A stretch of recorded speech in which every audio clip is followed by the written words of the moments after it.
estamos, ¿verdad? Seguimos en el tema del antiguo Cercano Oriente y habíamos empezado a ver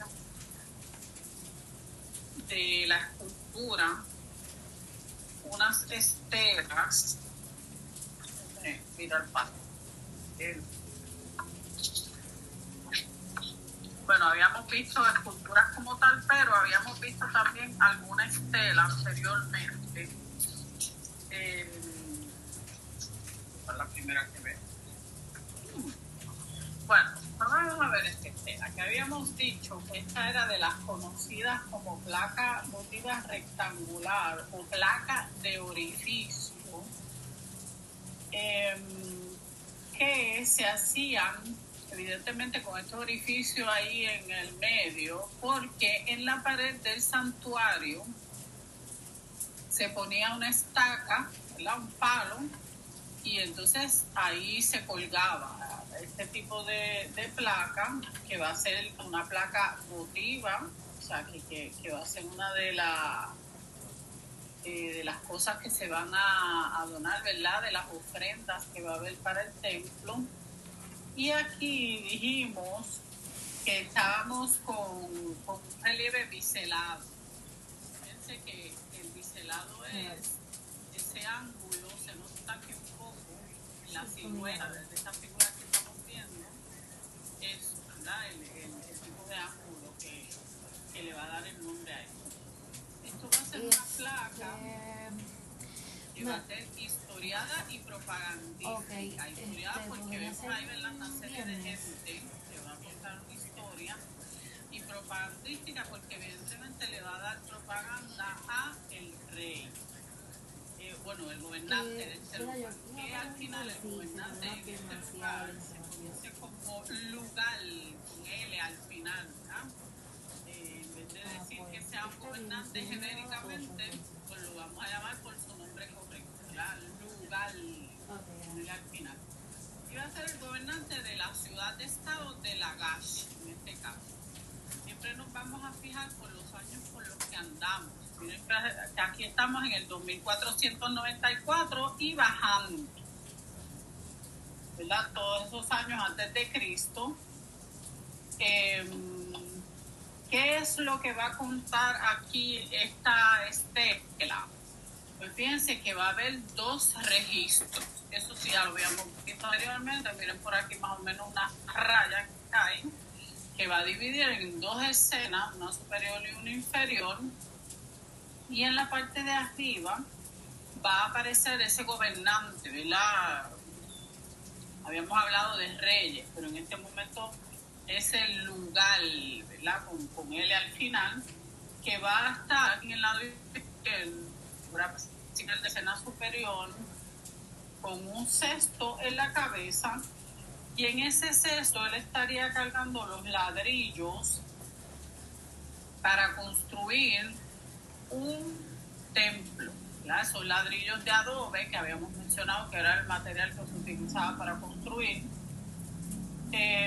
Y luego, ya en la parte de abajo, fíjense que aparecería otra vez la figura principal, la mayor, ya sentado, que podríamos llamarlo como entronizado, un poco pequeño el trono, pero al final entronizado, en una celebración con su familia, porque con su familia y la corte, la corte de este gobernante, porque ya se habría terminado entonces la construcción de este templo y estarían celebrando. Cosas importantes que hay que mirar aquí: la jerarquización de figuras, ¿verdad? Eso no lo vamos a dejar de mano en ningún momento, porque una de las cosas principales, ¿verdad? Que esa persona, que es la más importante, en este caso va a ser el lugar de Lagash, que es un nanché, pues va a parecer más grande. Y luego los súbditos o los familiares pues van a aparecer en ese otro tamaño más pequeño. Otra cosa que nos vamos a fijar aquí es que hay inscripciones en cuneiforme, que las podemos ver en la ropa de la gente, y aquí en el fondo. Pues ahí entonces es que nos va a dar esa otra información de quiénes son esas personas y qué es lo que está pasando ahí, fuera de lo visual que vemos, ¿verdad? Abajo la celebración, pues podríamos identificarla como una escena de banquete. Claro, no tiene los músicos como en otras de las piezas que hemos visto, pero sí hay unas personas que están de pie. Fíjense que el lugar Furnanche tiene la copita en la mano y al que está al lado tiene una jarrita, así que se le está sirviendo, ¿verdad? Esas cosas que identifican una escena de banquete. ¿Qué más podríamos decir por aquí? Que nos vamos a fijar en la fórmula representativa de que ellos aparecen con la cabeza y los pies en perfil, ¿verdad? De lado, y que el torso o el tronco va a aparecer en eso que llamamos 3/4, ¿verdad? Que está como de frente, pero no completamente de frente. Y es una cosa que también se va a repetir cuando se representa la figura humana. Nos vamos a fijar aquí también en que él tiene el faldetón asirio y los demás que tienen un cargo menor o que no son tan importantes como él no tienen ese detalle. Y que por las características que vemos aquí, esta sería una mujer, ¿verdad? Que está un poco más tapada. Mire, este asunto de las mujeres, o sea, de que el hombre aparece desnudo desde la antigüedad que vimos, desde la prehistoria, y la mujer, pues, sí va a aparecer desnuda, ya veremos, pero más adelante, pero en general, la mujer, ¿verdad? Vestidita. Sobre todo en las culturas más tradicionales, la mujer casada es la que, o que ha parido, pues es la que va a estar como más tapadita. Vamos a ver estos que se conocen como cilindros sellos, que van a pertenecer a la glíptica. Y en este caso, si son cilindros, pues van a ser a la glíptica cilíndrica. Y la glíptica es el arte de grabar en piedras duras y finas, ¿verdad? Algunas de estas piedras van a ser finas en términos de la calidad. Fíjense que ahí también les puse un ejemplo en el medio que habrían de estos sellos en metal. Pero en general estos del cercano oriente van a ser originalmente los hacían en madera, luego los hacían en barro. Ellos trabajaban bien el asunto del barro, pero lo que más dura para la función que tiene van a ser estos que son en piedra, y sobre todo en piedras duras, como el mármol, el lapislázuli y otras piedras más. Pero entonces, claro, fíjense que si hablamos de mármol y lapislázuli, que es la piedra azul que hemos visto en algunas de las obras sumerias, pues son piedras, ¿verdad? Que no son cualquier cosa, son de lujo.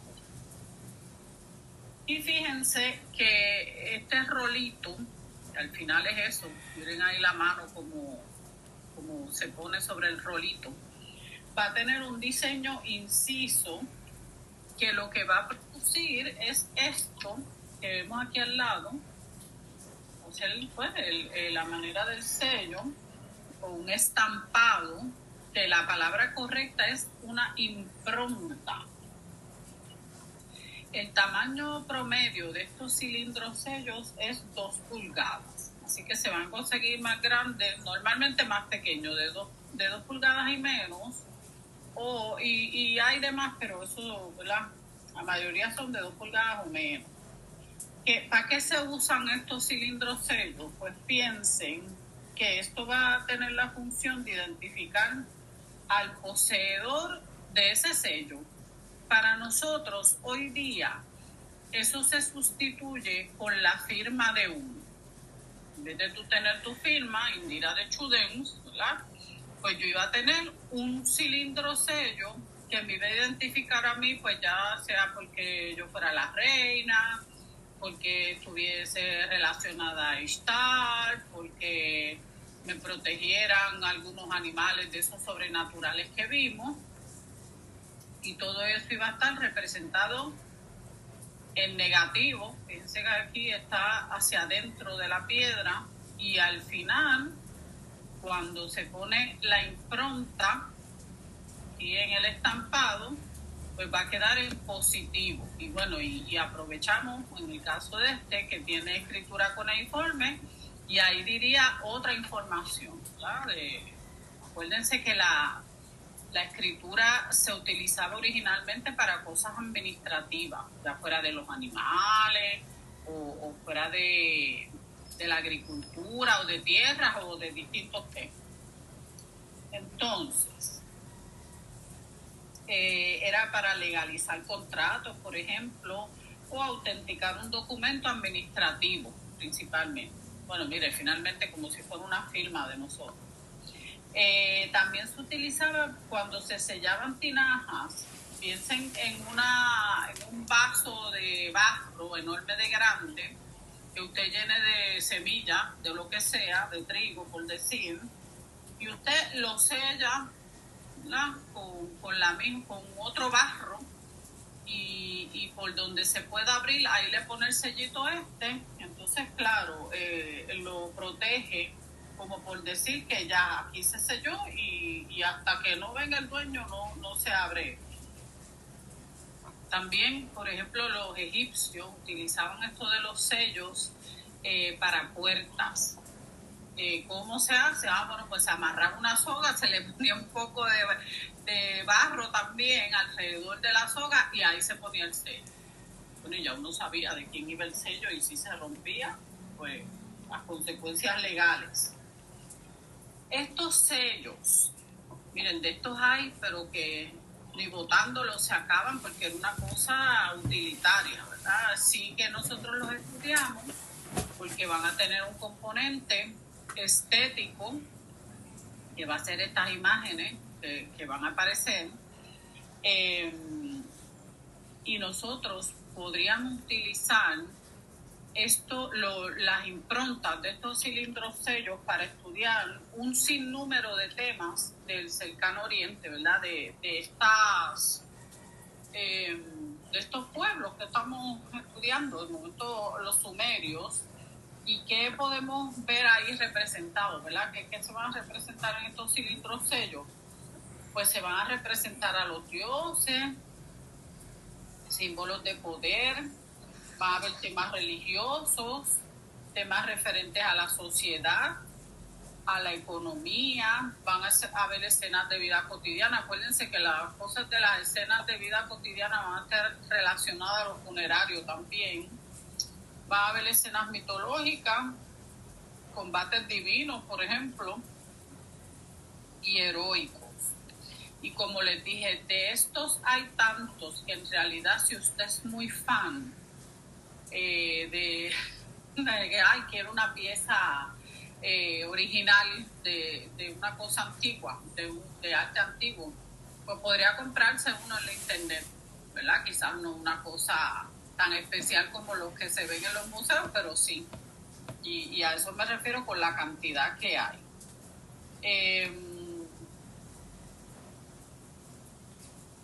Y lo otro es que, por ejemplo, yo podría darle una asignación de hacer un trabajo, ¿verdad? Como una monografía corta, sobre un cilindro sello, porque con esos cilindritos así tan pequeñitos y esas escenas que uno dice, uy, pero que son pequeñitas, uno puede decir 1.000.000 de cosas, ¿verdad? Relacionadas a todos esos temas que dijimos. Este Dios está peleando con aquel y aparecen los astros en el cielo y no sé cuántas cosas ¿verdad? Que pueden ser, porque cada uno de esos dibujitos tiene un simbolismo, y nos podríamos ir más al detalle y descifrar, o por lo menos buscar, qué es lo que dice ahí en cuneiforme, que a ese nivel de detalle, ¿verdad? Yo solo les pongo esta muestra para que ustedes tengan una idea. Entonces, ahí terminamos con los sumerios y ahora vamos a ver un par de obras del arte acadio, que es el próximo pueblo que habíamos mencionado en la introducción de estos textos. Vayan viendo los años, 2400 al 2100. Ahí yo les puse unos links de unos videitos. Después los pueden ver porque igual que la dama de Huarca, la cabeza de la dama de Huarca, que en un evento de estos bélicos del tiempo moderno, contemporáneo, desapareció por la guerra entre Estados Unidos y estos países que de momento estamos en Irak, pues le puse ahí unos videitos, ¿verdad? De esa época, que es el 2003, cuando Estados Unidos invade a Irak, y en el museo principal donde están estas obras de arte tan importantes, pues hay saqueos y destrucción, una pesadilla. Así que chequense esos videitos, que la verdad es que pues son cosas que pasan, que son importantes, tristemente importantes, en el sentido de que normalmente se habla de que Grecia es la cuna de la civilización, pero antes de los griegos vinieron estos pueblos de Mesopotamia, ¿verdad? Los pueblos que están ahí entre los dos ríos que vimos, del Tigris y el Éufrates. Así que esto es como antes de la cuna, ¿verdad? No, los griegos no cayeron al suelo por las evoluciones, sino que ya estos pueblos habían evolucionado hasta cierto nivel, que luego entonces algunas cosas los griegos las adoptaron, ¿eh? Pues vamos con los acadios, que dijimos que eran estos pueblos que se habían mezclado con los sumerios, ¿verdad? Y finalmente los dominaron. ¿Qué sucede? Que de ellos mucho no queda, se conserva poco. Podemos decir que el rey Sargón I, el de los acadios, conquistó a los sumerios, y fíjense que a pesar de que no queda tanto de los restos de estos pueblos acadios, pues se sabe que ellos controlan en la antigüedad todo el cercano oriente, desde el Mediterráneo al Golfo Pérsico. Entonces, si nos acordamos del mapa, ¿verdad? Eso quiere decir que toda esa parte de Irak y más o menos desde la Tierra Santa, pues todo eso estaba dominado en algún momento por los acadios. Eso lo que nos quiere decir también es que ellos eran un pueblo que, aparte de dinástico, ¿verdad? De estas cosas de que eran los reyes y sucesores unos de los otros, eran de mentalidad imperial, ¿verdad? Ellos lo que querían era ir conquistando esos pueblos de alrededor y dominarlos. Vamos a ver 3 obras de los acadios, empezando por este, que es el Palacio Viejo de Assur. Y cuando yo digo palacio, acuérdense que estamos hablando siempre de un complejo palaciego o palacial, ¿verdad? Que no es como un edificio ya. Y que, fíjense aquí el dibujito que les puse, pues en realidad mucho no queda, como les digo. El dibujo lo que nos enseña es propiamente el área de lo que sería el palacio. Y aquí, hoy día más o menos, la foto del lado derecho es lo que veríamos. Y claro, un poco difícil descifrar ahí qué es qué, pero en esa área estaría el palacio y el templo. Acuérdense que el templo y el palacio eran como las cosas más importantes y que estaban relacionadas unas a la otra. Porque siempre los reyes y los dioses miren de la manito, para que esos reyes fueran gente importante. Pues entonces, esto lo excavaron a principios del siglo XX los alemanes. Y vamos a ver un poquito, o sea, vamos a decir 2 o 3 datos, utilizando este plano de planta, que es lo que veríamos si nosotros nos vamos, ¿verdad?, desde una vista aérea a ver la disposición de las distintas dependencias que hay aquí. Este cuadro más grande, y no está completamente centralizado, pero el más grande y casi centralizado, va a ser un patio interior. Y entonces esos otros cuadros aquí abajo, que son un poco más pequeños, van a ser unos patios interiores secundarios. Va a haber un patio interior principal y esos otros secundarios. El palacio como tal siempre va a tener, y los palacios en general, va a tener siempre una parte pública y una privada. Claro, donde va a estar el rey y una poca de su gente en su vida privada, ¿verdad? Aposentos, habitaciones de dormir, sitios de la vida privada de ellos, pues aparte, pero va a haber una parte pública porque ellos van a recibir a la gente de los pueblos de al lado, ya sea para pelear o para hacer la paz o para diplomacia. Entonces fíjense que esto por aquí sería la entrada y desde afuera directamente llegamos al patio interior. Nos tenemos que quedar con ese concepto porque ya veremos cómo eso va a variar luego. Esto en el lado izquierdo es una reconstrucción, un pedazo, porque fíjense, miren ¿verdad?, que están los soldados americanos, y unas 2 o 3 arquitos y un cantito de pared. Pues en realidad eso es que lo reconstruyen para que la gente tenga idea, pero eso no nos da el concepto entero de lo que sería ese complejo palaciego.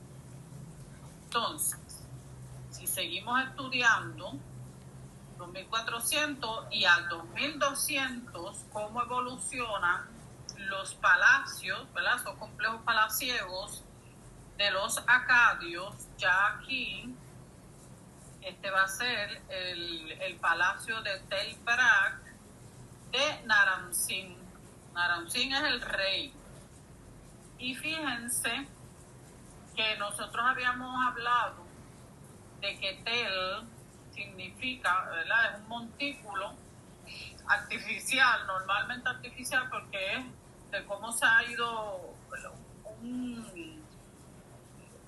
un área de habitación, ¿verdad?, un área donde vive gente, se han puesto por cientos de años unas encima de las otras.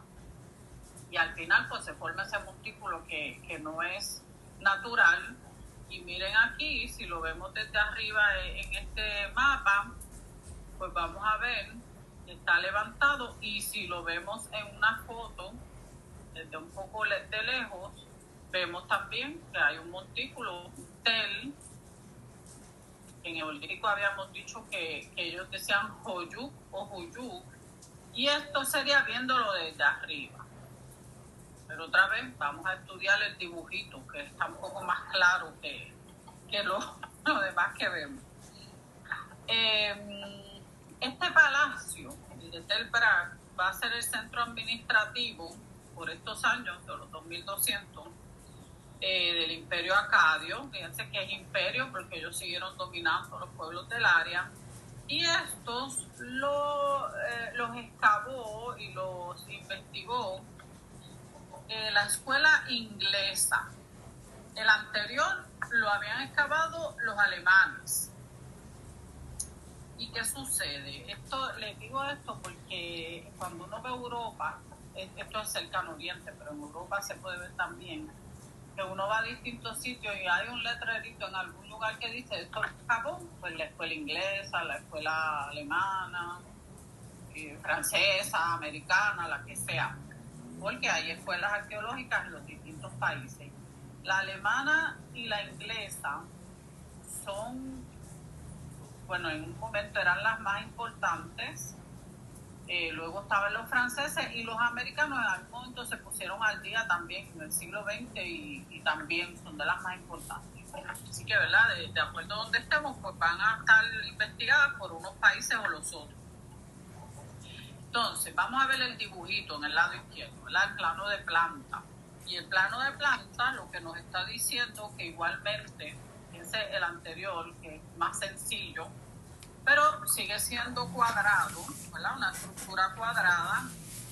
Al final, estos palacios, no piensan en los palacios, quizás sí piensan en los palacios como de fantasía, ¿verdad? De Disney y esas cosas. Pues tiene una idea uno, pero estos palacios eran con un aspecto de fortaleza, porque ya desde el Neolítico vimos que el hombre tiene algo por lo que defenderse. Así que muy bonitos para que viviera el rey, pero muy protegidos también, ¿verdad? Tipo fortaleza, que va a tener un recinto amurallado, también eso lo vimos desde el Neolítico. Aquí los muros van a tener 10 pies de espesor. Quiere decir, otra vez, que ellos dominan hasta cierto punto la construcción, porque fíjense que cada vez hay más dependencias dentro de estos palacios, de complejos palaciegos, pero todavía esto es una arquitectura que está en evolución. Tienen que hacer unos muros súper anchos, ¿verdad? Los muros, sobre todo externos, que son los que protegen, van a ser súper anchos para poderlos levantar bastante y que entonces hagan su función de dar ¿verdad? Que esto sea una fortaleza al final de cuentas. Van a tener una sola puerta de entrada. Aquí, miren esta flechita. El cuadro grande del centro, pues el patio central. Y los rectángulos que no son los más pequeños, que son los medianos, pues esos van a ser los patios interiores secundarios. Entonces, la entrada estaría por donde sale esta flechita y en esa entrada habrían, ¿verdad? Todo esto es por las prospecciones que se hacen, 2 torres y una puerta de acceso. Eso nosotros tenemos algún concepto de eso porque tenemos el viejo San Juan, ¿verdad? Que es una ciudad amurallada y está el fuerte del Morro, pues mire, como más o menos de esa escuela. Entonces, lo que les iba a decir, si en el anterior, el Palacio de Azul, se entraba directo desde afuera, un pasillito, y se caía al patio interior principal, fíjense que esta flecha no está directa, esta flecha dobla hacia un lado y luego entonces entra al patio interior. Eso quiere decir que ya ellos se dan cuenta de que si alguien viene a invadirlo, pues ellos no le pueden dejar así como directa la entrada. Hacen un tipo de entrada de cómo tenga que entrar, virar para allá y luego entonces entra como tal al corazón del palacio. Eso es una cosa que vamos a ver en esa evolución, ¿verdad? Y fíjense que pasaron 200 años para que ellos hicieran eso y para que hicieran un palacio más grande con muchas más habitaciones, ¿verdad? Cada cuadrito de esos pequeños van a ser habitaciones y que van a tener más patios interiores también. Quiere decir esto, que ellos tienen una planificación, ¿verdad? Que esto no está hecho ahí a lo loco, a lo que hay, sí, vamos a hacer esto, no, ahí hay una planificación que nos deja saber esa evolución que tienen estos acadios en este momento, ¿verdad? Este pueblo acadio. Y van a presentar, fíjense que hay muchas habitaciones ahí, todos esos cuadritos, pues van a ser unas estancias rectangulares, muchas de ellas con dimensiones similares y una disposición regular, ¿verdad? Van a estar en fila, organizadas de una forma bien planificada. Más o menos esto es para que ustedes vayan viendo y no lo dejen, ¿verdad? Que se les olvide, porque después vamos a ver otros palacios y vamos a ver cómo va a seguir esa evolución. Aquí del palacio de los acadios, vamos a ver la estela de Naram-Sin, otra estela más, ¿verdad? Ya ahí tenemos la segunda. Y esta estela pertenece, cuando yo les hablé al principio de que era de las cosas cosas que vamos a ver, mencionamos unas estelas conmemorativas, ¿verdad? Van a conmemorar un evento. Pero en particular, ¿verdad? Si nos vamos a lo más específico, pues esto va a ser una estela que cae en la categoría de estelas de la victoria o de victoria. Vamos a ver qué victoria es la que hay aquí. Esta está decorada por una sola cara, porque hay algunas que van a estar decoradas por las dos caras. Así, nosotros habíamos visto la de los buitres. Fíjense aquí en la foto en blanco y negro, pues más o menos así es que se encontraría. Y en la foto pequeñita, pues una persona mirándola ya en el museo. Ahí en el museo no se nota tanto, que es bastante grande, ¿verdad? Y cuando el hombre se le está pegadito al lado de ella, pues se nota que es bastante grande.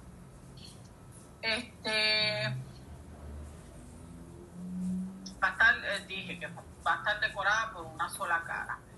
Cuando nosotros la encontramos decorada por las dos caras, como la de los buitres, eso quiere decir que va a estar expuesta probablemente en un cruce de camino, en un área donde pase la gente, ¿verdad? Y la pueda ver por esos dos lados. Esta, pues ya vemos, es como para que esté recostada en una pared o con una pared en la parte de atrás.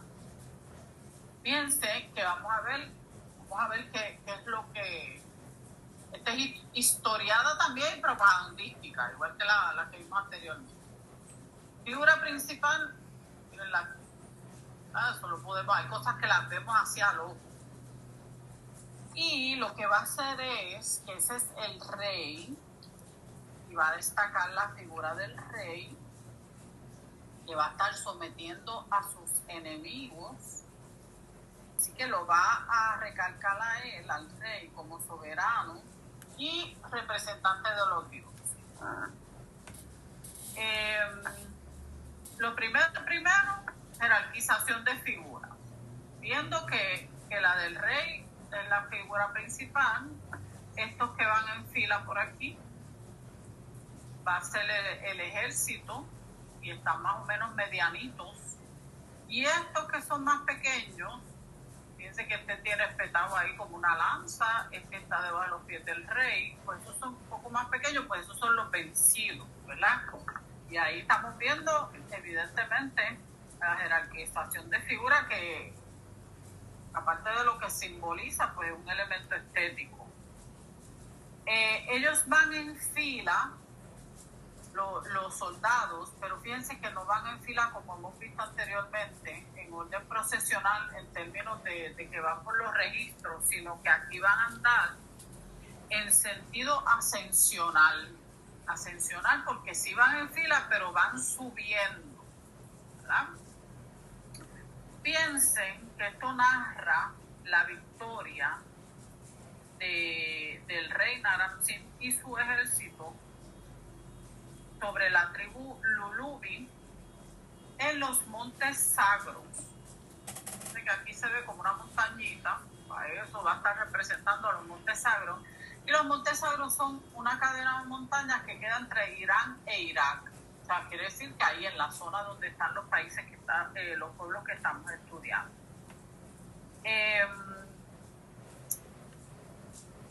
Esto que se ve aquí, que más o menos uno puede decir, sí, es una montaña, ¿verdad? Por la forma que tiene, nos va a dejar saber esto, ¿verdad? Que eso son los montes sagros, pero la propia estela, si nosotros completáramos lo que le falta, también va a tener, ¿verdad? Ese tipo de forma de una montaña, que esa doble lectura.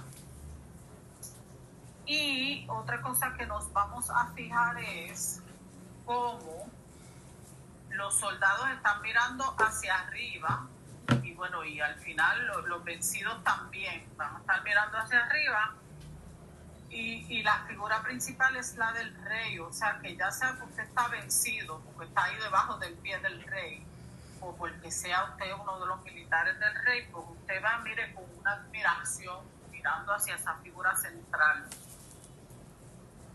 Y otra cosa que nos podemos fijar es aquí, que está un poco deteriorado. Esto que parecen como dos flores, pues van a ser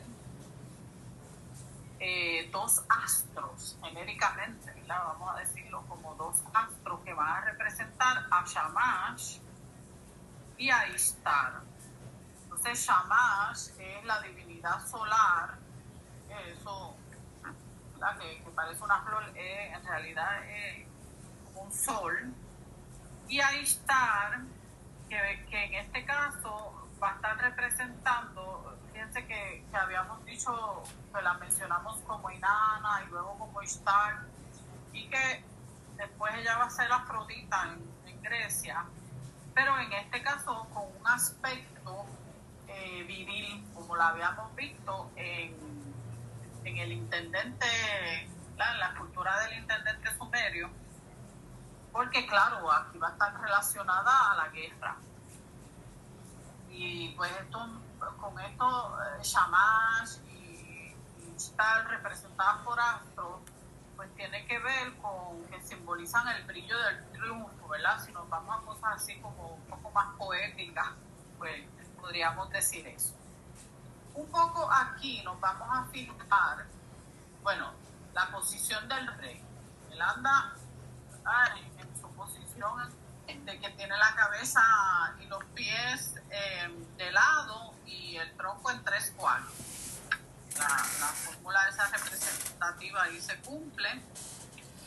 Tiene barba, que dijimos que los seres que tienen barba pues son reyes, son dioses, son sobrenaturales, pues en este caso es un rey, así que él tiene su barbita. Y sí que nos vamos a fijar ahora en algo nuevo, y es lo que él tiene sobre la cabeza. Él va a aparecer ahí, que yo creo que un poco se ve el detalle, si no después ustedes amplían esto y lo miran, con un casco con cuernos.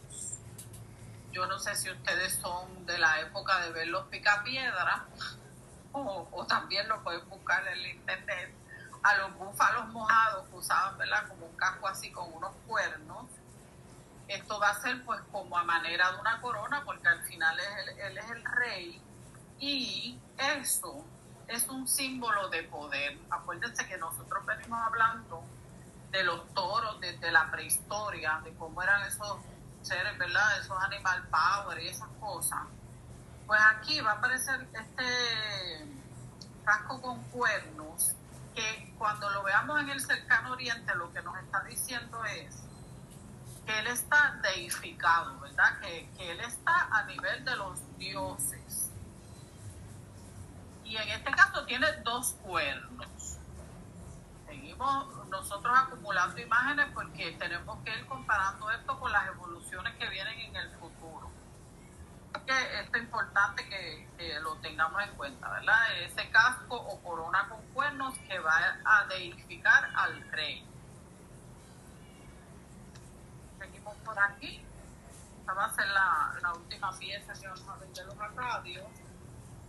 El link que está ahí debajo lo pueden ver también, que es sobre la técnica de cómo se hacen estas piezas en metal. Esta pieza se conoce como regente acadio o retrato de regente acadio, y es de esas piezas que en la guerra esta de Irak en el 2003, cuando hubo la invasión americana, fue de las que desapareció en los saqueos y la locura de la guerra y los daños que se le hicieron a los museos, pero que por lo menos en una revista seriecita de Harvard dice que la devolvieron. Esto es del Museo de Bagdad, se desapareció en el 2003, pero claro, a ciencia cierta yo no se lo puedo decir. Yo les digo el dato que encontré en la internet y en una revista de Harvard, que como seriecita, que la devolvieron voluntariamente según un reporte no confirmado. Mire, esto es como un chisme histórico. Entonces, ¿qué vamos a fijarnos aquí? Dijimos que esto es un regente acadio, ¿verdad? Un rey. Y los acadios, y con este, que se piensa que sea Naram-Sin, pues se introduce el concepto del poder real, real de la realeza, de los reyes, y la monarquía absoluta. Claro, volviendo a mencionar el asunto de los reyes relacionados a los dioses, a ver si no iban a tener una monarquía absoluta. Pero la pieza como tal, ¿verdad? La obra de arte, fíjense que va a ser una pieza en cobre, que es de la época de, cuando mencionamos, ¿verdad?, las edades de los metales. La técnica se conoce como vaciado, que es lo que está en el videíto. Y es que se van a hacer unos moldes, es como un procesito complicado. Y finalmente el metal líquido se pone en esos moldes y este es el producto final. Mire, eso es resumidamente resumido. Luego se le trabaja, claro, los detalles, porque fíjense la cantidad de detalles que tiene, sobre todo en el pelo de la cabeza, en el de la barba, todos esos rizos que tiene, y que al final tiene muchos detalles, ¿verdad?, en la cara y sobre todo, como les digo, en el pelo. Él tendría incrustaciones en los ojos, que ya vimos que otras piezas se utilizaban con incrustaciones para darle cierto verismo a esa pieza. Y si ustedes se ponen a leer sobre la pieza, buscan información, en algún momento van a decir, por ejemplo, de los labios sensuales que tiene. Entonces, claro, ahí están diciendo, ¿verdad?, se van como a detalles más específicos. Y es más bien por la forma también hecha de los labios. Fíjense que con el metal, pues los labios los tiene como brillositos. El color, cómo reflejan la luz. Así que hasta eso podríamos decir, ¿verdad?, que tiene unos labios sensuales. Y si nos vamos atrás, por ejemplo, a la estela de los buitres, que vimos al rey que se representaba, ¿verdad?, en aquel relieve, el rey en algunos momentos aparecía como si tuviese una piedra pegada en la cabeza. Pues no es una piedra, fíjense que es esto que se ve aquí en la foto que él aparece de lado, que va a ser como un tipo de moño, ¿verdad?, algún tipo de trenzaje que al final queda en un moño. Pues aquí se ve un poco mejor el detalle, ¿verdad?, que no es como el otro, en la de los buitres, que era un poco más rústica, parecía como si tuviese una piedra pegada en la cabeza. Entonces, él tiene la barba distintiva de los reyes, fíjense, con una barba bien trabajada, con mucha textura, tiene un patrón bien intrincado, porque es como cada uno de esos risitos. La gente que tiene el pelo rizo, ¿verdad?, que uno sabe cómo es que para que queden esas melenas así hay que hacerse risito a risito. Y que va a contrastar ese texturizado que tiene todo ese pelaje con el de la cara, que al final, fuera de que fíjense que tiene un daño en los ojos, en el hueco, pues si eso estuviese completo, veríamos que la piel está tersa, ¿verdad? Lo que se ve que no es terso, pues porque está dañado. Vamos a ver que aquí hay un cambio en la uniceja que vimos sumeria, ¿verdad? Los sumerios ponían como una sola ceja que iba de 100 a 100, pues aquí miren, no, aquí tenemos dos cejas que se diferencian, sí pegan en el medio, pero como dos cejas aparte. Esto de que aparezca con un daño en el hueco donde va la incrustación de los ojos, esto se conoce como damnatio memoriae. Y esto es algo que no solo aquí pasa, ¿verdad? Esto va a ser un tipo de vandalismo ritual que se hace, porque la idea de dañar una pieza con el damnatio memoriae, fíjense que es como daño a la memoria, pues la idea es como si tú se la hicieras al mismo rey, esta pieza representara al rey, tú le estás haciendo un daño, y si nos dejamos llevar por el nombre, como damnatio memoria y daño a la memoria, pues es que tú quieres borrar la memoria de esa persona, ¿verdad? Si yo lo daño suficientemente para que la gente no reconozca quién es, él va a desaparecer. de la memoria de la gente, porque la gente no va a saber quién es. Así que esto es una cosa que pasa desde la antigüedad, pero hoy día, o sea, hace unos años y todavía pasa. Por ejemplo, el Estado Islámico se iba a estos lugares históricos del cercano oriente y dañaba. Por ejemplo, en Palmira, que es en Siria, ellos fueron allí, rompieron un montón de restos antiguos, de relieves, de algunas de estas cosas que estamos viendo, de restos de lugares que habían. Y la idea es esa, ¿verdad? Es un vandalismo ritual. En el caso moderno, pues sería por religión.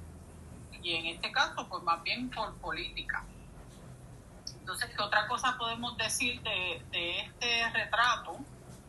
Pues que es un retrato psicológico, ¿verdad? Que tendría que él tiene la fisonomía, que nos deja un poco saber la personalidad de este hombre. Pues quizás él no es un hombre corajudo, ¿verdad? De decir, uy, tiene mala cara.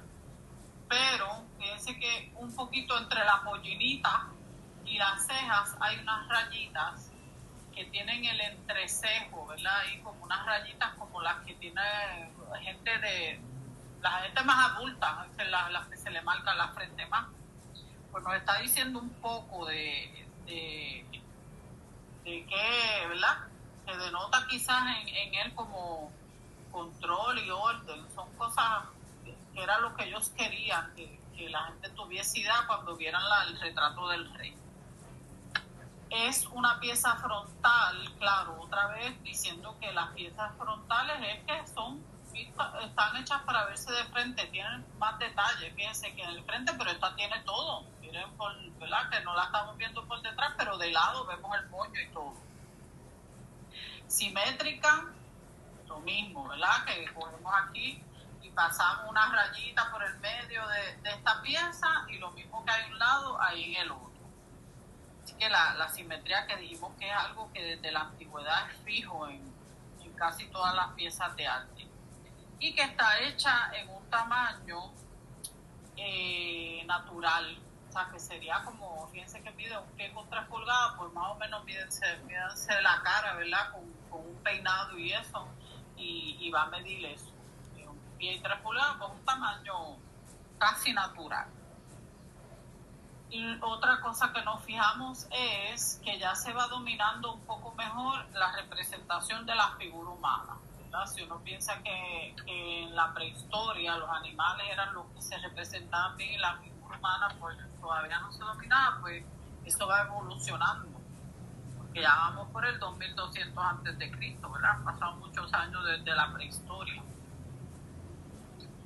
Vamos a ver algo del neosumerio.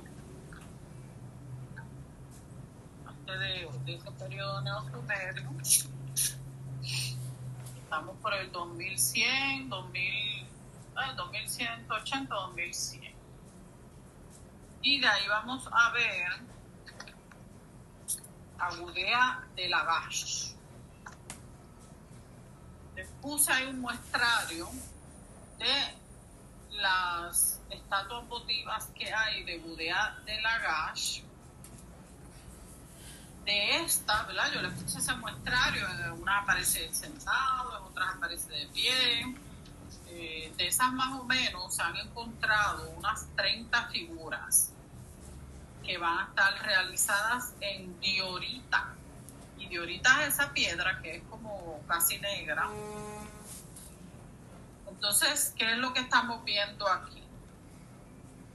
Va a ser un retrato de este señor, de Gudea de Lagash, pero más bien es un retrato del cargo, su cargo, ¿verdad? Porque no es él como él en particular, el vecino suyo, ¿verdad? De Gudea de Lagash, sino que va a ser el retrato de su cargo. ¿Y cuál es su cargo? Pues su cargo o su título es el Ensi. Y el Ensi va a ser un gobernante, tipo de gobernante que va a ser representante de Dios y administrador del reino, lo cual quiere decir que él va a tener las funciones de sacerdote y gobernante. Fíjense que él aparece con una túnica, y esa túnica pues lo identifica a él, ¿verdad?, como un sacerdote, pero vamos a ver que él, además de sacerdote, ¿qué más es? Pues veremos aquí en estos ejemplos. Él va a ser el modelo oficial del momento. Claro, el modelo en el sentido de que se va a replicar esta misma figura, porque él es la persona más importante en Lagash. Fíjense que a él lo podemos identificar por ese sombrero que tiene. Ese sombrero se llama, ese gorro cilíndrico se llama bonete, que es una de las cosas que lo identifica, y una cosa que lo separa a él de las otras figuras que hemos visto anteriormente es que los ojos de él están tallados en la misma piedra. Lo normal, que tengan incrustaciones, que ya solo lo hemos visto, ¿verdad?, en los sumerios, todas aquellas incrustaciones en los ojos, le ponen lapislázuli para que se vean reales. Pues aquí no, Lagash rompe con esta, ¿verdad?, con la norma, y va a tener los ojos tallados en la misma piedra. Este tipo de figuras se pueden considerar como una plegaria petrificada, porque fíjense que en las fotos de arriba, de espalda, él tiene escritura cuneiforme. Mire aquí en el mollerito también tiene escrito cuneiforme. Pues ahí van a ver unas plegarias. Quiere decir que la cultura en sí misma es una plegaria. Por ejemplo, de las cosas que tiene escrito ahí, dice que la vida de Gudea, constructor del templo, sea larga. Porque aquí Gudea aparece sentado, fíjense que tiene como una tablita en la falda, pues esa tablita sería el plano de un templo que él está mandando a construir. Así que él aparece ahí como arquitecto. ¿Se acuerdan que vimos en aquella otra placa que él salía con la canastita en la cabeza y ahí él iba a cargar los bloques para hacer el templo?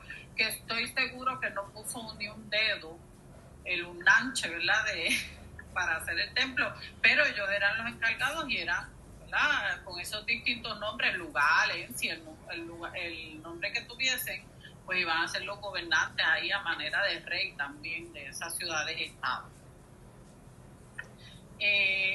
Otra cosa que nos vamos a fijar, fíjense que aparece de pie, con sus ojos grandes, como vimos a los orantes, con las manos en la posición que habíamos visto también a los orantes. Así que es una fórmula representativa que no es nueva para nosotros.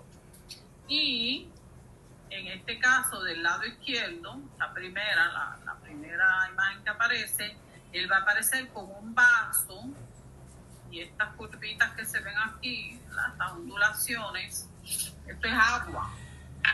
Pues él va a aparecer con el vaso manante. Piensen que el vaso manante es un símbolo de fertilidad, ¿verdad?, en un área que sabemos que esas áreas son tipo desierto. Pues el agua, ya sea tipo desierto o no, el agua es vida. Y si nos fijamos al detalle, por la orillita del agua van unos pescaditos. Así que tenemos agua y tenemos peces, doblemente, ¿verdad?, fértil. Agua más comida, hay pececitos. Podríamos hablar aquí del perdonen, jóvenes, del tratamiento del tratamiento somero de la figura. Aquí un poquito mejor, miren que se le ve el mollerito y los musculitos, pero el tratamiento somero se refiere, ¿verdad?, a si hay más detalles o menos. Ya aquí eso va evolucionando un poco. Vamos a ver cómo se presenta nuestra figura. Entonces, seguimos con el nuevo sumerio. Y esto va a ser el sigurat de Ur o de Urnam. De esto se habla en la Biblia. Hemos dicho, ¿verdad? Genéricamente que algunos de estos sitios o lugares o cosas de las que estamos viendo van a estar mencionados en la Biblia. Y esto se menciona cuando se habla de Abraham. Vimos con los sumerios el templo blanco con sigurat, ¿verdad? Fue aquello primero que vimos, pero aquel sigurat que vimos con el templo blanco de los sumerios tenía una sola plataforma. Aquí nos vamos a dejar llevar por la recreación del dibujo, porque claro, volvemos a lo que vemos en fotos históricas y más recientes, pues no nos da como la idea completa. Así que dejándonos llevar por el dibujo, que es la recreación de lo que originalmente había, vamos a ver que es un sigurat que ha evolucionado. Claro, han pasado muchos años entre uno y el otro, el del templo blanco, que era de un solo nivel, y este que va a subir a 3 plataformas. Miren aquí chiquitito, que dice primera plataforma, segunda plataforma, tercera plataforma, y entonces arriba, coronando esa plataforma o el sigurat, va a estar entonces el santuario.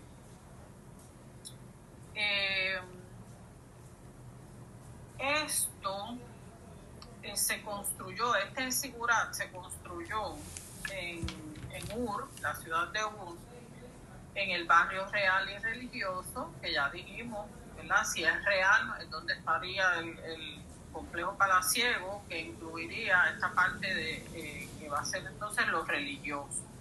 Claro, que va a tener 3 plataformas, la idea siempre es que sea como de los edificios principales, que se vean desde lejos y que nos digan, ¿verdad? Todo un lugar importante porque es religioso y un lugar importante porque acuérdense que los religiosos están relacionados a los reyes. Fíjense que era una edificación grande de planta rectangular que medía 188 pies por 129. Eso es unos tamaños, o sea, cientos de pies.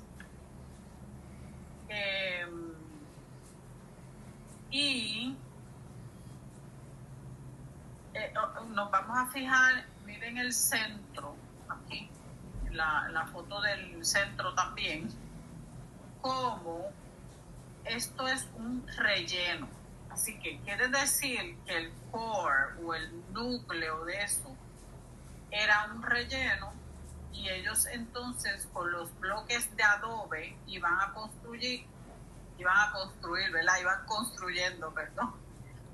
los muros en forma de talud. Miren el ángulo que tienen, que ya eso habíamos dicho, que esas plataformas tenían en forma de talud.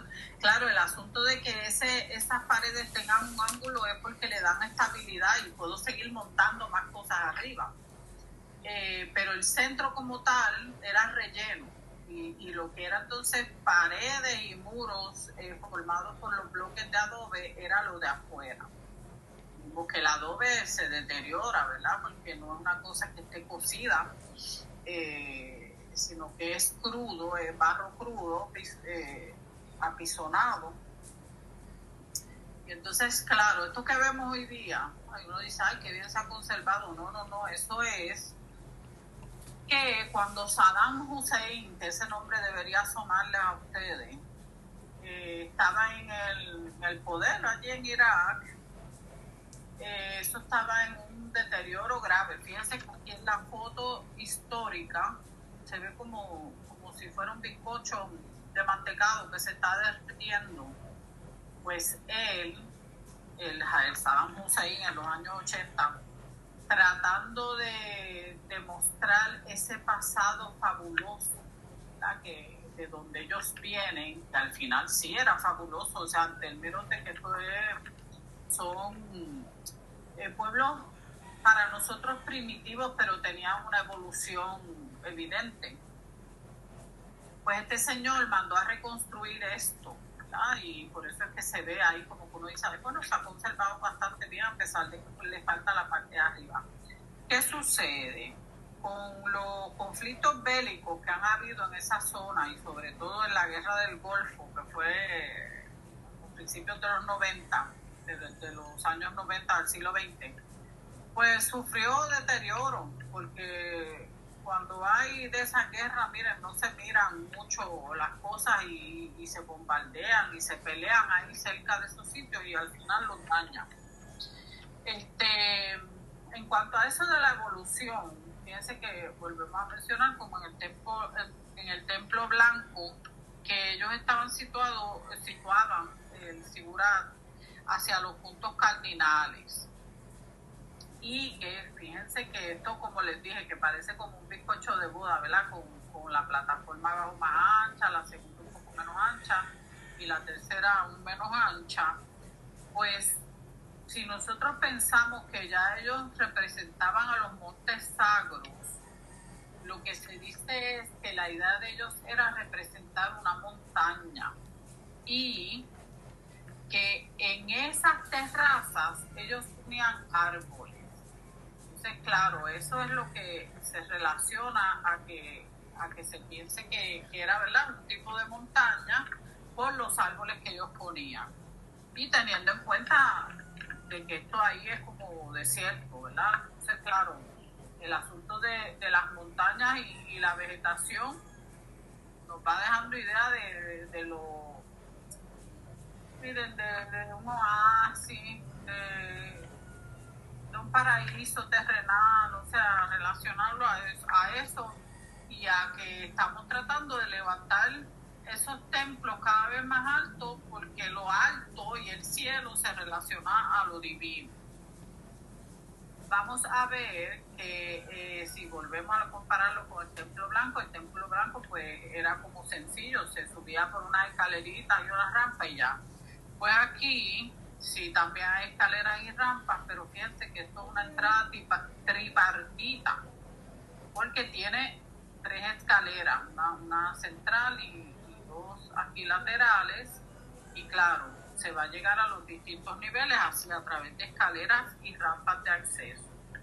Acá es la evolución del templo blanco.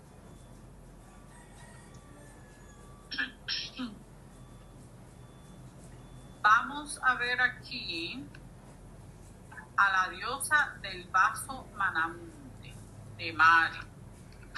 Esto va a ser ya del neobabilónico, que es el primer imperio babilónico que vamos a ver. Y el palacio de Mari, esto es Siria. Estamos hablando del palacio de Mari. Y bueno, ya, esas dos cosas son del palacio de Mari, una pintura y esta escultura. Bueno, y el dibujo, el plano de planta del palacio como tal. Vamos a hablar primero del palacio. Otra vez, complejo palaciego. Volvemos a retomar lo que habíamos visto de los acadios, con lo que tenemos en la mente, y ya vamos viendo la evolución que van teniendo. Miren que vamos por el 1790.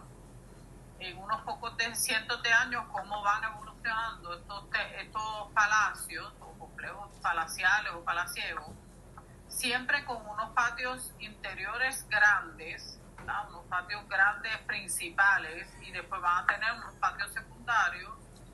Crecen cada vez más y cada vez más es la complejidad que tienen dentro, ¿verdad? Esa cantidad de habitaciones que tienen en la parte de adentro.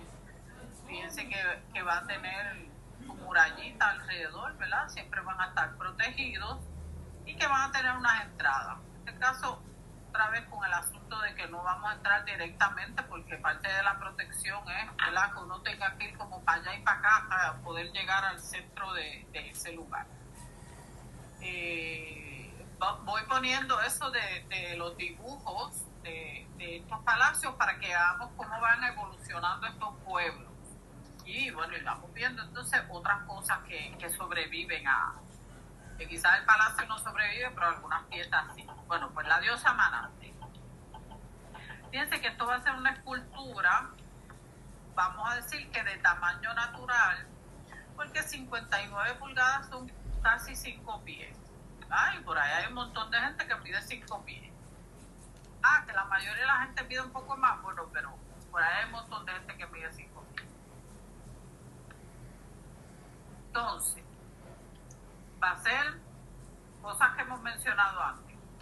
Una escultura de bulto redondo y que va a ser exenta, ¿verdad? Porque ella está ahí, que está despegada de cualquier cosa. Y aquí volvemos a fijarnos, miren lo que ella tiene en la cabeza. Y ella va a tener un casco con cuernos. Aquí un poco distinto, pero fíjense que los cuernos que se unen aquí al frente van a estar como abrazando ese casco, distinto a los que vimos en la estela, que era el casco con los cuernitos hacia el lado, parecían como dos moñitos al lado. Pues no, aquí el casco, ¿verdad? Los cuernos van a estar como abrazando esa corona, pero simbolizando lo mismo, ¿verdad? Divinidad. Va a tener huecos en los ojos, quiere decir que ya tenía incrustaciones. Fíjense que volvemos al asunto ese de las incrustaciones.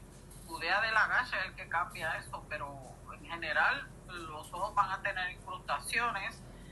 Ella tiene una falda y miren cómo abajo hay un espacito ahí de frente donde sobresalen los pies.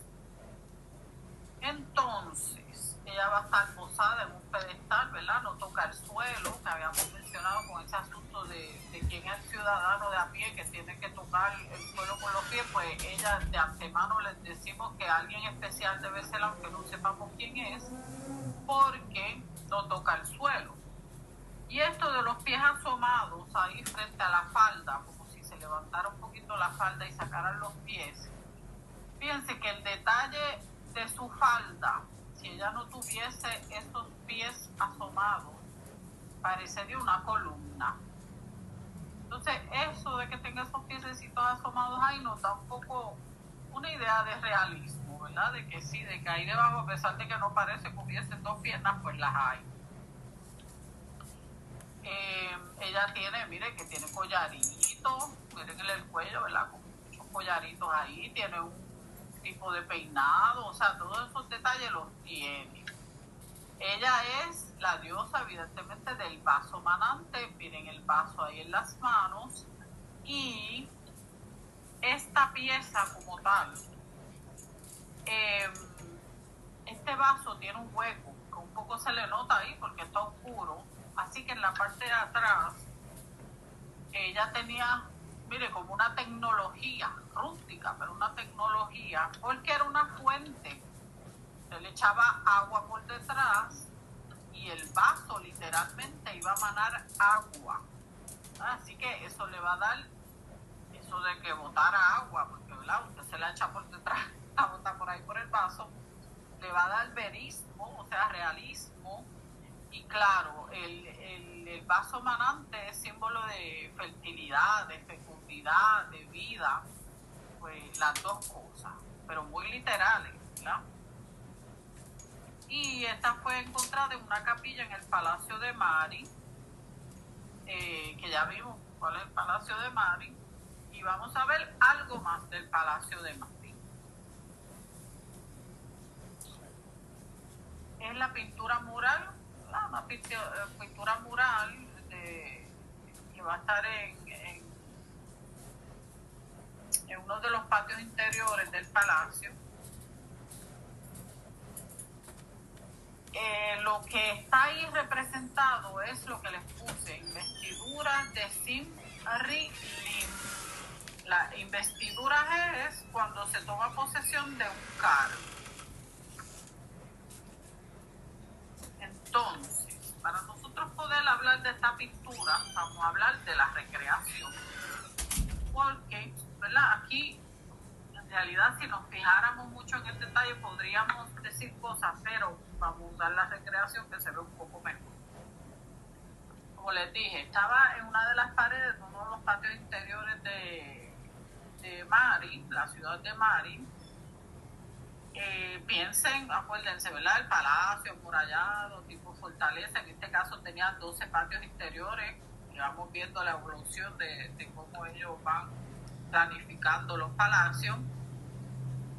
Y un dato que vamos a dar, sobre todo si nos fijamos en esto, es que lo menos que dura de estas cosas de la antigüedad, y sobre todo en un palacio, si esto está en un patio interior, es la pintura. Claro, porque la pintura se deteriora mucho más fácil que otras cosas que hemos visto que son en piedra, por ejemplo, otras cosas que las podemos reconstruir porque quizás son de unas piezas más pequeñas, pero se pueden reconstruir.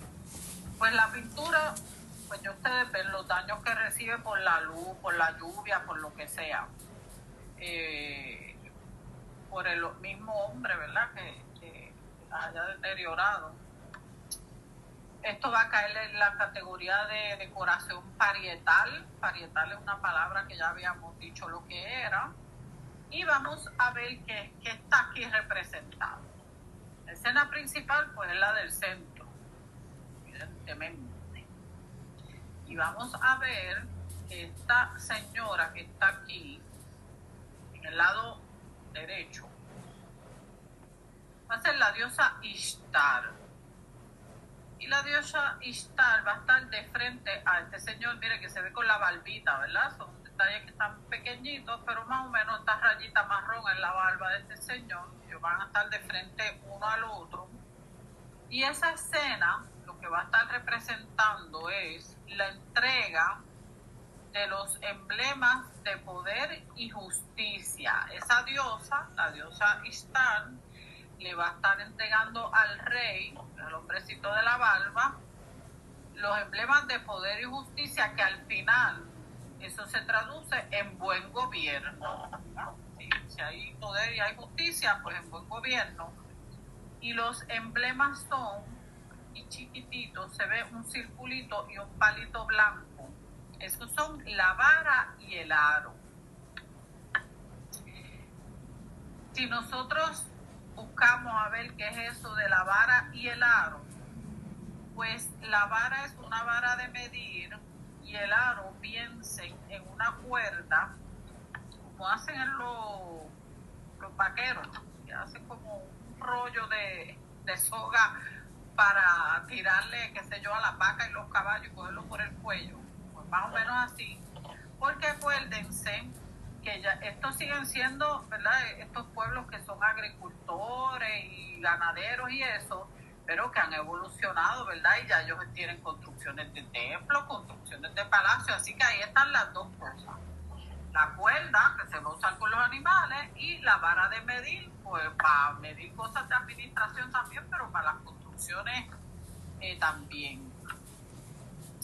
La diosa va a aparecer, fíjense, en la mano, ella tiene esto que parece aquí una curvita, eso va a ser que ella aparece con un sable o cimitarra, es la palabra, ¿verdad?, que se usa para ese sable en la mano, y a los pies de ella, esto marroncito que se ve aquí, va a ser un león, y el león es el animal, pues, sagrado de Ishtar.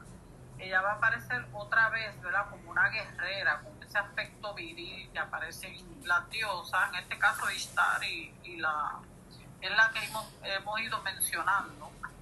Y el rey va a aparecer, pues, con una vestimenta propia de rey, ¿verdad?, que va a aparecer con ese tipo de faldellín, como con túnica. Acuérdense que ellos tenían la doble función esa de ser tipo sacerdote y relacionado a las cosas religiosas, más lo de ser rey y estar relacionado a los dioses. Es una cosa compleja, ¿verdad?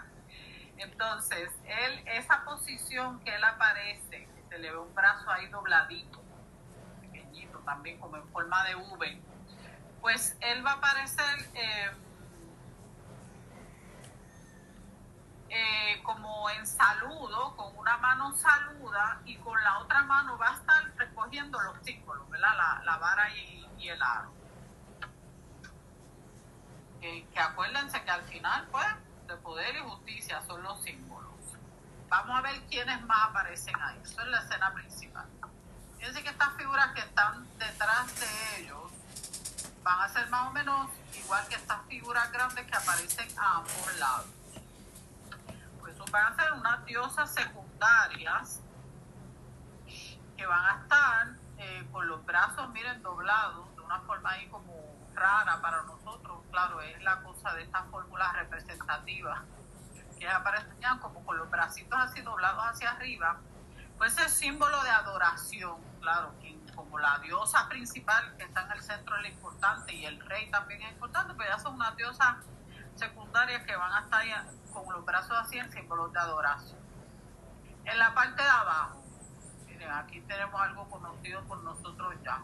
Vasos manantes, ¿verdad? Todo esto y lo que se ven aquí son de vasos manantes. Y pues nos quedamos por aquí.